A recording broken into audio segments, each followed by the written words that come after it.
But this brother, Gervonta Davis, Tank Davis, the time has come for the world to recognize this is one of the top 5 fighters on the planet. Who do you want to see him fight next? Shakur Stevenson. He's a fabulous boxer. The punch, I don't think he could take a punch from Gervonta Davis. Yeah. I don't see it. Gervonta Davis might be the best in the world. He can punch. He's a knockout artist. He can box. He's not given enough credit for it, okay? He closes. He finishes. Once he smells blood, he's like a shark in blood-infested waters, Molly. He will finish you, okay? And by the way, he is an elite boxer. Stephen A. Smith strongly criticized Shakur Stevenson after he reportedly declined to finalize a fight agreement with Gervonta Davis. Stephen A. argued that Shakur would struggle badly against Tank, claiming Davis is a more dangerous and high-level fighter and deserves far more recognition and respect for his abilities. For legitimate fight purposes, Gervonta Davis, to me, is the #1 attraction in boxing. He's the #1 attraction in boxing. He will finish you. Yeah. He will close. And this brother comes, and he's one of those guys. They call him, the mini Mike, as a Mike Tyson. Yeah. He's willing to take a punch to give it now. Yeah. And I haven't seen him hurt. He got bruised. Yep. He might have bruises, but I ain't seen nobody wobble him. I ain't seen anybody hurt. Gervonta Davis has repeatedly taken shots at Shakur Stevenson, describing him as a defensive fighter who plays it too safe and lacks real knockout power. Tank believes Stevenson's style doesn't provide the excitement fans expect, saying his careful approach fails to produce the type of action that keeps the boxing world fully engaged. 135 contemporaries have a lot to say these days. Shakur Stevenson, well, of course he's now 135 after all that stuff, and then Devin Haney. Right, so why people even talk like he the best at, he didn't even fight at 135 yet. Right. He didn't even have power at 126, 126.30 or none of that. He is good. Okay. How can you, all that's just okay. Rolando Romero also weighed in on the debate, saying Shakur Stevenson would struggle badly against Gervonta Davis inside the ring. Romero argued that Shakur still lacks wins over truly elite opponents, claiming his resume has not yet reached the level required compared with a fighter like Tank. He also stated that Davis possesses the best resume in the entire lightweight division. He has a better resume than Tank at 135. Loma retired. Yeah, active.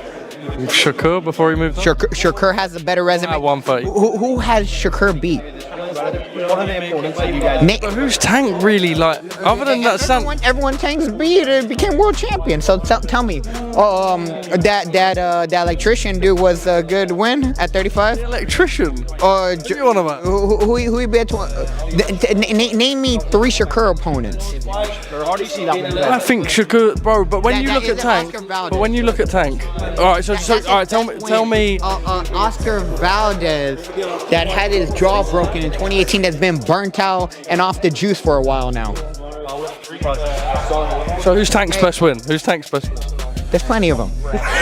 Who's Tank's best win? We all became world champion after. Rolando Romero also addressed Gervonta Davis' recent problems, explaining that everyone goes through difficult moments and outsiders rarely understand the full story behind them. Romero supported Tank publicly, saying he hopes to see him return soon and fully lock back and on performing at his highest level inside the ring. From me, it's sad, but Gervonta Tank Davis can't stay out of trouble. I know he's been bailed out, but just your thoughts on the whole thing? Just because his stuff went public, everyone done gone into some trouble, Just, like I said, when you're the big fish, all you gotta do is just keep to yourself, man, in reality. But like I said, at the end of it, we don't know what truly happened or any of that stuff. They could all say whatever, there's 2 sides to every single story. We'll see him return? Yeah, I want to see Gervonta Davis. Bro, he's one of the most entertaining fighters in boxing. Is he still as good as, if you look at the resume, no win in 18 months, etc., is he still as good? Can he still hang? He fought once in 18 months. Exactly. Well, dude, I'm saying activity's important in this game. Okay, well, he tried to fight, but things happen, Against Jake Paul, Rolly. The what? Against Jake Paul, though. Yeah, but so what, man? So what, man? You part of the Tank fan club, that's fair. What? You're in the Tank fan club. Bro, I like Tank, bro. Tank's a great fighter, bro. Dude, they all want to talk bad about Tank, but man, dude, then everyone Tank beat ended up becoming world champion late. Mike Tyson shared a strong view on potential matchup, saying Gervonta Davis is a fighter he sees having the best chance to beat Shakur Stevenson. Tyson praised Tank's explosive power, precise timing, and dangerous finishing instincts, believing those weapons could break through Shakur's defensive approach. Fighter, he's a great fighter. You know, especially when he's serious about it. You know, I don't know if he's as serious as he used to be. But when he was serious, he was a hell of a fighter. Nobody came close. He's the only one I gave a chance against. Shakur and that guy, Keyshawn Davis, they're scary fighters too. They're sophisticated. The other guys are sophisticated and mean. But Tank is just the force of nature. You know, you just gotta give him the credit. You know, even though he's talk stuff, he's the man. Shakur and Tank, oh God, I don't even. Ooh, it's gonna be interesting because if Shakur handles this guy like he did Lopez, I was in hell with him. I was in hell with Shakur there. If he just handles this guy like he did, I was in hell with him. Somebody gotta give him a fight though, but you gotta be very sophisticated to know how to fight. This is when I know you lost against Shakur. This is when I know you lost. You see when he does this stuff?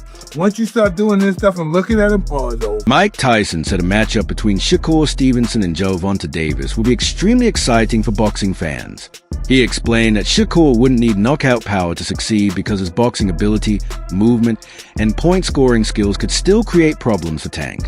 Tyson also feels Davis is exactly the kind of fighter capable of forcing Stevenson to perform at his absolute highest level. Who will win out of Shakur and Gervonta? Yeah. Gervonta Davis? Yeah. Wow, that's a good fight.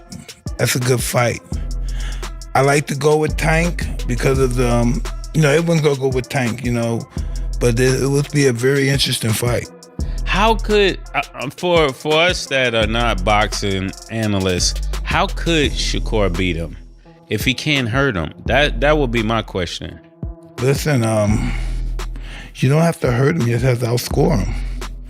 Shakur takes a good shot though. He's a specialist. That's why some fights that he doesn't look good in, because he's so superior. And it's boring watching sometimes. But he's a specialist. He knows what he's doing. He's hard to beat. So when the speed picks up and the aggression starts, to bring out the best in Shakur, you gotta pressure him like Tank. Tank will bring out the best of him, and we'll see a great fight. Tank is just a monster right now. Stephen A. Smith said he would like to see Gervonta Davis move up to the 140-pound division and challenge himself against stronger opposition. He mentioned fighters such as Ryan Garcia, Teofimo Lopez, and Shakur Stevenson, saying Tank has the talent and tools to dominate at 140 while building his legacy against boxing's biggest names. Of the mindset that Tank is so much stronger than people realize, so much more powerful of a puncher than people realize. I want to see him up at the 140-pound limit. Don't make a Ryan Garcia come down to 135. Don't have the hydration clause in there. Yeah. Don't avoid, and he's not avoiding anybody. But I'd also like to see him against a Teofimo Lopez. Eddie Hearn believes Shakur Stevenson is still underrated by many people in boxing. Hearn says a lot of fans overlook his abilities because his style is built more around elite technique, defense, and ring IQ instead of dramatic knockouts. He also explained that Shakur's accuracy, timing, and control during fights are what make him one of the hardest opponents to beat at the highest level. I think Shakur is massively underrated in terms of his achievements and his ability. Everyone in boxing knows how good Shakur is. He is pound for pound, top 5 in terms of quality. But look at the achievements of the young man. At 28 years of age, he's already a 3-division world champion. This is to become a 4-division world champion. Roy Jones Jr. spoke highly of Shakur Stevenson, saying he may be the best fighter competing between the 135 and 140-pound divisions. Jones praised Shakur's elite footwork, defensive ability, and high-level technique, explaining that those skills make him extremely difficult to solve inside the ring. He also said any opponent without strong movement and ring intelligence would probably struggle badly against him. You don't understand, defense isn't with your hands, it's with your feet. And he has the best foot defense of the game. Mm-hmm. So if he uses it for defense, when it's strictly defense, yes. But when you want to make it offensive, you can't do the same. You got to cut it in half. And that's the only thing he had a problem with. Once he learns that, or figures that out, he gonna be a killer. Would the skill he has now make him the best out of them 4? Right now, no. Because some people gonna say, boy, and the reason the rest of them don't want to fight him is because they know he know that back foot game so well that he's not gonna engage until he wants to engage. Mm-hmm. And that's a good thing too, But for the fans, and to be Not able right to- now. the ratings, you got to be able to engage when they need you to engage. Mm-hmm. You can't, then you're gonna become bored. So he's not boring unless you don't understand boxing. Right. You understand boxing, he's not boring. As the power dynamics in boxing continue to shift worldwide, Turkey allows appears to be focusing more heavily on massive marquee fights, particularly involving British names like Tyson Fury and Anthony Joshua. That evolving strategy could create serious consequences for fighters such as Shakur Stevenson, who may no longer have the luxury of taking multiple warm-up bouts before being pushed directly into high-caliber competition. Was getting paid by Turkey Al-Sheikh and the Saudis, and then he switched over to Paramount Plus, right? And acted like he was going to do both at the same time. Well, with the war in Iran, he can't do either. So that means both of them are up in the air. Now, what does that mean for real fighters? It's okay for real fighters. It's going to work out for just fine for Shakur Stevenson. It's going to work out just fine for guys like Devin Haney, and will provided Devin doesn't go over there to Zuffa. It's going to turn out fine for those guys, as long as they can actually win the fights that they get put. Rather than being eased into major contests step by step, fighters could now be forced into pressure-filled matchups where they must immediately show they belong at the top level. The traditional path followed by legends such as Floyd Mayweather Jr. and Terrence Crawford, slowly building momentum through several fights before reaching huge pay-per-view events, may no longer fit the direction modern boxing is heading toward. Because they're going to have to actually fight these tough fights, and they're not going to be able to have 5-6 setup fights before you get to it. Because that's the game that I believe Shakur was playing. Because that's the game that Floyd Mayweather played. That's the game that Terrence Crawford played, where they would take 3, 4, 5 fights before the actual big fight that people are talking about took place. That's what happened with Floyd and Manny Pacquiao. That happened with Terrence Crawford and Errol Spence. Some people, oh, it's both Errol and Terrence that did it. No, whatever. Still, if both guys did it, then both guys took several fights before that took place, right? Big fights with money, good money in them. So Shakur now can't do that. Cannot do that. Number one, Matchroom Boxing, who was really running DAZN, let's be honest. Matchroom Boxing, which runs DAZN, because Matchroom actually is owned. Matchroom USA is actually owned in part by DAZN and by Sella, who is the Turkey people. They're going to be putting their resources and their efforts into British fighters. The Tyson Fury fight that they want to make with Anthony Joshua, if they can find some way to get that done. That's what they're going to be looking for. They're not going to be looking at the fighters that they had on undercards. It's just that simple. Shakur Stevenson was fighting on undercards for these guys. Devin Haney is fighting on undercards for these guys, right? Keyshawn Davis fighting on undercards for these guys. Pretty much everybody that was at Top Rank fighting on undercards for these guys. They're not going to prioritize the undercard fight. At this point, if Shakur Stevenson wants to secure the biggest fights and land the highest paying opportunities, he may need to accept those challenges much earlier than expected, even with limited time for negotiations or preparation bouts. The days of slowly building toward major events could be disappearing, with elite fighters now being pushed to take major risks faster and under far more direct conditions. At the end of the day, the money is there for Shakur, but the money's going to be with Shakur. He's going to have to tuck his pride. James Prince is going to have to tuck his pride and go over there to the PBC, call Steven Espinoza if Al's not there anymore, and get this fight made. You know, and Shakur is somebody that could win the fight. The thing is that is going to be prohibited is that they're not going to allow Shakur to make 4 and 5, 6 different fights and get $1 million, $5 million each, run up $30 million, and then at the end, let's go for the big one.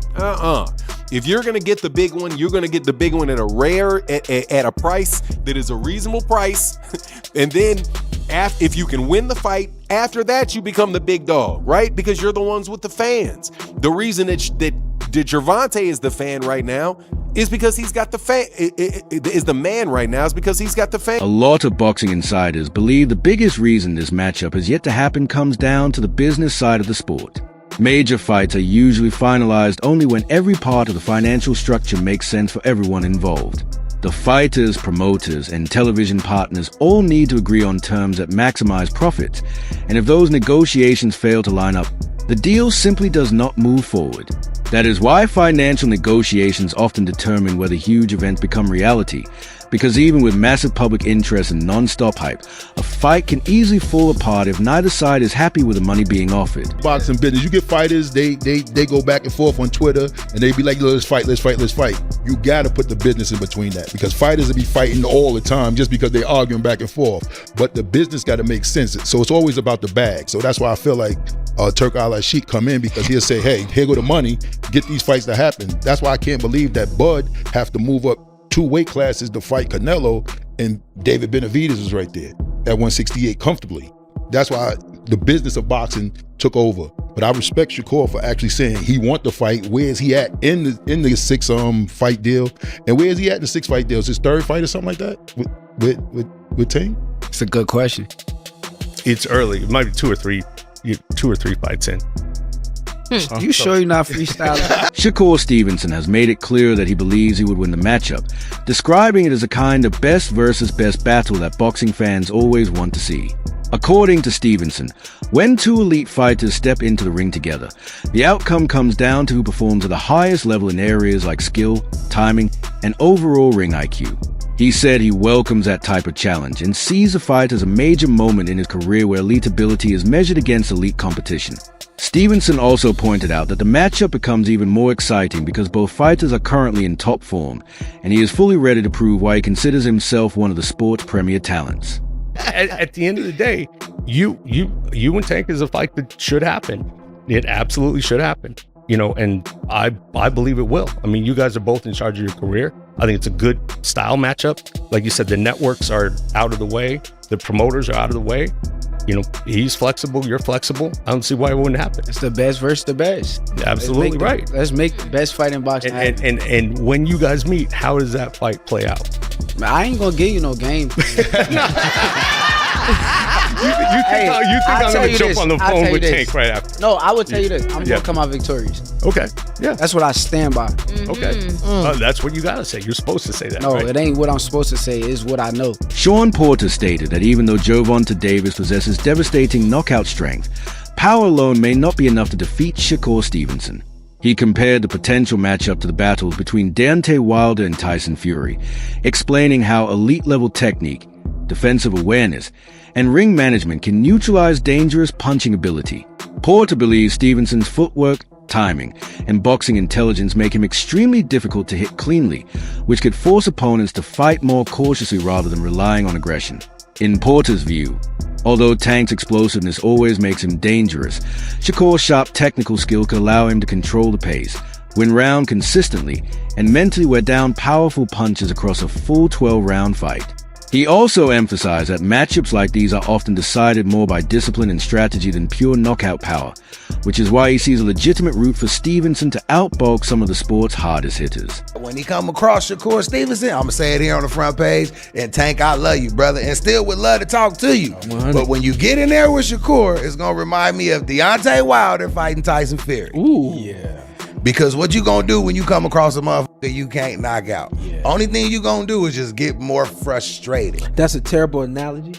I'm just saying. Only reason why I'm saying it's a terrible analogy is because Tank Davis. Remember, you've heard Coach Cal say this all the time. He says it's the same thing, and I know exactly what he means. We just waiting on somebody to pull it out of him. You ever hear him say that? Yeah, yeah. We got so much. It's just we ain't been able to show it because we ain't been able to show it because ain't nobody been able to pull it out of him.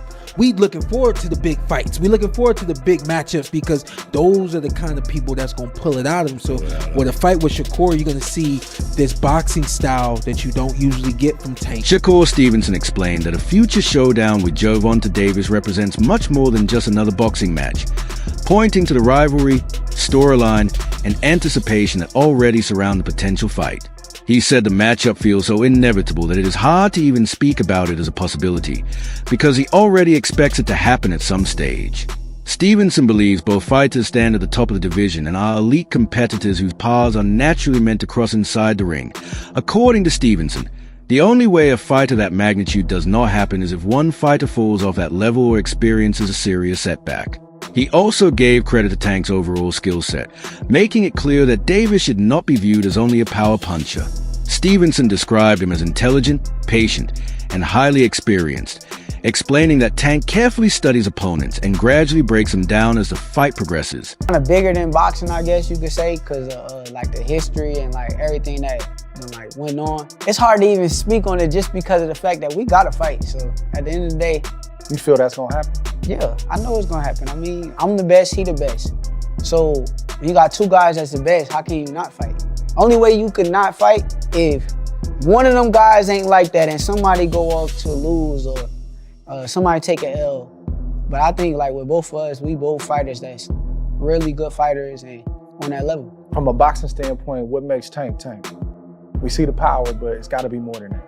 Nah, he's strategic. He's setting guys up. He been boxing since a little kid, just like I've been boxing since a little kid. And you can tell like with the experience. Even with his last fight with Frank Martin, you can see Frank Martin was more so an amateur. Like the experience he got is not on the level of like Tank. And he just took off with experience. He let him waste his energy, gassed him out, and then round 8, okay, it's time to go home. When would you like to see that fight happen?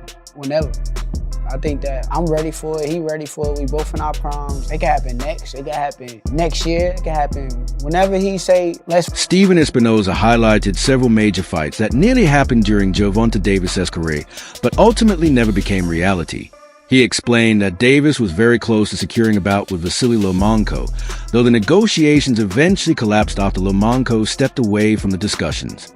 Espinoza also mentioned conversations involving Shakur Stevenson, saying reports suggested Stevenson preferred a longer multi-fight agreement instead of a single standalone event against Tank. Espinoza stated that disputes over deal terms, combined with the complicated nature of promotional relationships and contractual obligations, have played a major role in delaying many of boxing's biggest potential matchups. He emphasized that in today's boxing industry, financial arrangements and contract negotiations often decide whether elite fights actually move forward or remain unrealized possibilities. Public. Can you understand why the public is just like, bruh, fight somebody else, fight somebody quote unquote better, just from the public standpoint? Can you understand that? Yeah, I certainly get it. You know, and people have a short memory. They tend to forget that, you know, he was very close to fighting Lomachenko, and then Lomachenko pulled out. And there were discussions with Shakur. Shakur wanted a multi-fight deal. He didn't want to do sort of a one-fight deal to fight Tank. So, you know, that doesn't happen. Now, we could revisit Shakur in the future. What do you think about the ongoing situation between Shakur Stevenson and Gervonta Davis? And why do you believe a fight still hasn't happened? Drop your opinions and predictions in the comments below.